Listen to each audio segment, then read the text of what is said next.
சீனா எப்படிப்பட்ட ஏவுகணைகளை எல்லாம் கொடுத்து ஈரானுக்கு உதவி இருக்கிறது என்பதும் யாருக்கு தெரியாது.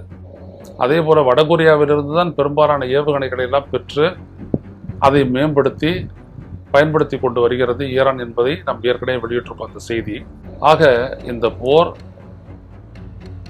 இன்றைய இரவில் முடியும் என்று சொன்னாரோ ட்ரம்ப், இதே இரவில் தான் அது வளைகுடா நாடுகள் முழுவதும் வியாபிக்கப் போகிறது.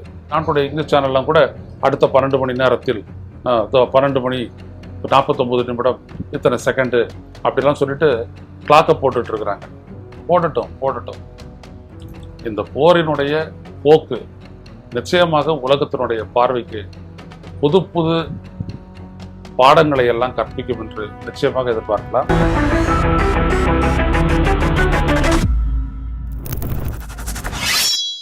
வணக்கம் தொடர்களே, ருச செய்தியின் வாயிலாக இன்று மீண்டும் உங்களை சந்திப்பதில் பெரும் மகிழ்ச்சி அடைகின்றேன். எங்களுடைய நிபந்தனைகளை ஏற்று அமைதி, அதாவது அமெரிக்கா கொடுக்கக்கூடிய அமைதி தீர்வை, அதாவது அடிமை தீர்வு என்பதை அவர் அமைதி தீர்வு என்று சொல்லுகின்றார் டொனால்டு ட்ரம்ப். அதை ஏற்றுக்கொள்ளாவிட்டால் ஈரானை அழித்து விடுவோம், அது இன்று இரவே நடத்தி முடித்து விடுவோம் என்று மிக மிக ஆணவமாக கூறியிருக்கின்றார் டொனால்டு ட்ரம்ப். ஈரானும் அதற்கு இணையாக சொல்லியிருக்கின்றது, உங்களுக்கான நரகத்தின் வாசல்கள் திறந்தே வைக்கப்பட்டிருக்கின்றன என்று அவர்களும் சொல்லியிருக்கின்றார்கள். எனவே தனது ஆயுத பலத்தின் மூலம் ஈரானை மண்டியிடச் செய்யக்கூடிய முயற்சி இந்த 39 நாள் போரில் எந்த இடத்திலும் ஒரு சிறிய அளவிற்கு கூட இயலாத ஒரு நிலையில் தனது முழு பலத்தையும் பிரயோகிக்க அமெரிக்கா முடிவு செய்திருக்கிறது. என்ன, அவர்களுடைய நீண்ட தூர ஏவுகணைகளை கொண்டு வந்து தாக்குவார்கள். குறிப்பாக ஈரானை அழிப்போம் என்று அவர்கள் உலகத்திற்கு சொல்லியிருக்கக்கூடிய செய்தி என்னவென்றால், புஷேர் என்ற இடத்தில் இருக்கக்கூடிய ஈரானினுடைய அணு கதிர்வீச்சுகளை, அதாவது அணு எரிபொருளை செறிவூட்டக்கூடிய அந்த மையத்தை முற்றிலுமாக அழிப்பது அந்த திட்டத்தில் ஒன்றாகும். அது மட்டுமல்லாது, எது மக்கள் வாழும் பகுதி, எது மருத்துவமனை, எது கல்விக்கூடங்கள் நிறைந்த பகுதி, எது பல்கலைக்கழகங்கள், எது மக்கள் வாழக்கூடிய இடங்கள் என்பதையெல்லாம் எந்த வேறுபாடு பார்க்காமல் பிளாங்கெட் பாம்பிங் என்று சொல்வார்கள், அந்த மாதிரி எல்லா இடத்தையும் குண்டு வீசுவது, கண்மூடித்தனமாக தாக்குவது, இதுதான் அழிப்பது என்கின்ற அந்த சொல்லினுடைய பொருள். அதை செய்வதற்கு அமெரிக்கா துணிந்திருக்கிறது. அதற்கு எதிராக நீங்கள் கொடுக்கும் நீங்கள் உங்களுடைய தாக்குதலுக்கு ஏற்றாற்போல் நாங்கள் பதிலடி கொடுப்போம். அதற்கு ஈரான் இலக்காக கொள்வது ஒன்று இஸ்ரேல், மற்றொன்று வளைகுடா நாடுகளில் அமெரிக்காவிற்கு ஆதரவாக நின்று அந்நாட்டினுடைய படைகளுக்கு தளங்களை அனுமதித்த சவுதி அரேபியாவில் இருந்து குவைத் வரையிலான நாடுகளினுடைய இலக்குகள். ஆக இந்த போர் இன்றைய இரவில் முடியும் என்று சொன்னாரோ ட்ரம்ப், இதே இரவில் தான் அது வளைகுடா நாடுகள் முழுவதும் வியாபிக்கப் போகிறது. அதை யாரும் தடுக்க முடியாது. இரண்டாவது, இந்த குறுகிய காலத்தில் சீனா எப்படிப்பட்ட ஏவுகணைகளை எல்லாம் கொடுத்து ஈரானுக்கு உதவி இருக்கிறது என்பதும் யாருக்கு தெரியாது. அதே போல வடகொரியாவிலிருந்து தான் பெரும்பாலான ஏவுகணைகளை எல்லாம் பெற்று அதை மேம்படுத்தி பயன்படுத்தி கொண்டு வருகிறது ஈரான் என்பதை நாம் ஏற்கனவே வெளியிட்டிருக்கோம் அந்த செய்தி. அங்கிருந்து எப்படிப்பட்ட ஏவுகணைகளை எல்லாம் கொண்டு வந்திருக்கிறார்கள் என்பது தெரியாது. இதற்கிடையே ரஷ்யா கூட தனது நீர்மூழ்கி கப்பல்களை ஹார்மோஸ் நீரணை பகுதிக்கு அனுப்பி வைத்துள்ளதாக சொல்லுகிறார்கள். அதுவும் உறுதி செய்ய முடியாத தகவல். ஆனால் அமெரிக்காவினுடைய அதிபர் ட்ரம்ப் சொல்லியிருக்கக்கூடிய ஒரு விடயம், ஹார்மோஸ் நீரணையை திறப்பது தான் இந்த போரின் நோக்கம் என்று, அதை நிச்சயமாக நிறைவேற விடமாட்டோம் என்று சொல்லியிருக்கக்கூடிய ஈரான் நேற்று இரவு நடத்திய ஒரு தாக்குதலில் இஸ்ரேலியர்கள் 5 பேர் கொல்லப்பட்டதாக இஸ்ரேல் அரசு சொல்லியிருக்கிறது. 50 பேரா அது 500 பேரா என்பதெல்லாம் பிறகுதான் தெரிய வரும். ஆனால் பல இடங்கள் நிர்மூலமாக்கப்பட்டு இருக்கின்றன ஈரானுடைய குண்டுவீச்சால். அது மட்டுமல்ல,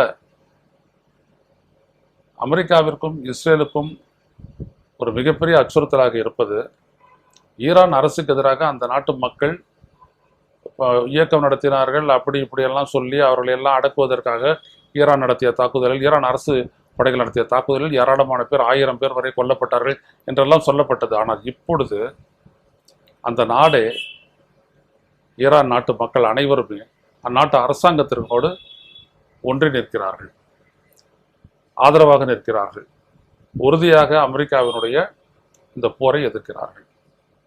இதுதான் அங்கே ஏற்பட்டுள்ள ஒரு பெரிய மாற்றம். இதற்கிடையே ஈரானுக்கு வரக்கூடிய அந்த ஆதரவு நிலைகள், ஈரானும் தனது ஆதரவை பெருக்கிக் கொள்ள பல நட்பு நாடுகளை அவர்களுக்கான எண்ணெயை கொடுப்பதை உறுதி செய்திருக்கிறது. இதுதான் அமெரிக்காவை ரொம்ப உறுத்துது.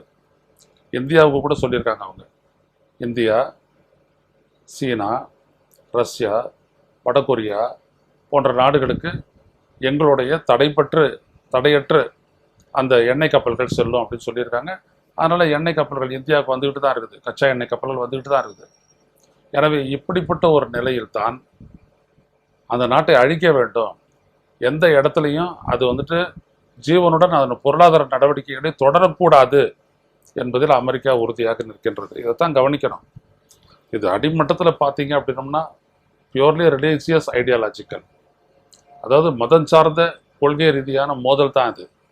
ஒரு பக்கம் அவங்க அமெரிக்கர்களினுடைய ஆதரவோடு யூதர்கள், இன்னொரு பக்கத்தில் பெர்சியர்கள், இப்படித்தான் இந்த போர் நடக்குது. ஸோ இந்த போரினுடைய முடிவு அப்படின்றது நிச்சயமாக ஒரு அழிவில் இல்லை என்பது எல்லாருக்கும் தெரியும். ஏனென்றால் அப்படியெல்லாம் அமெரிக்கா அடிக்க ஈரான் அடிய வேடிக்கை பார்த்து கொண்டிருக்க போவதில்லை சீனாவோ அல்லது ரஷ்யாவோ.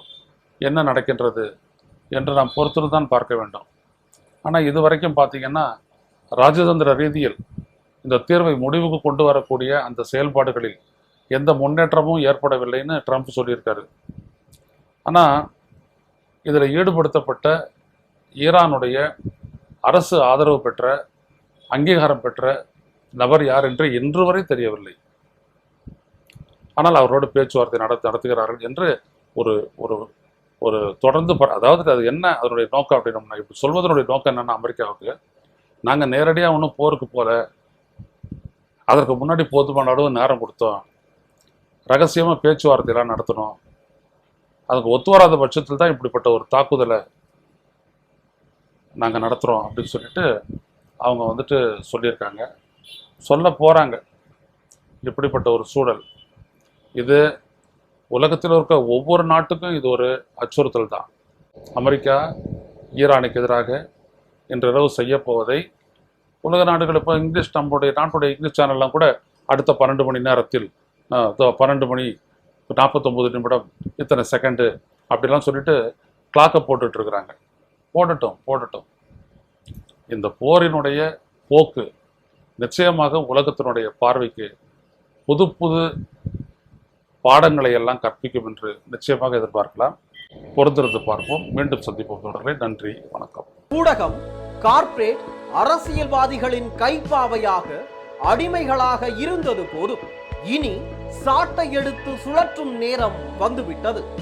ஊடகம் பொதுமக்களாகிய உங்களுக்காக, உங்களாலேயே இயக்கப்பட வேண்டும். ஊடக சுதந்திரத்திற்காக உங்களின் பங்களிப்பை இன்றே அளித்திடுங்கள்.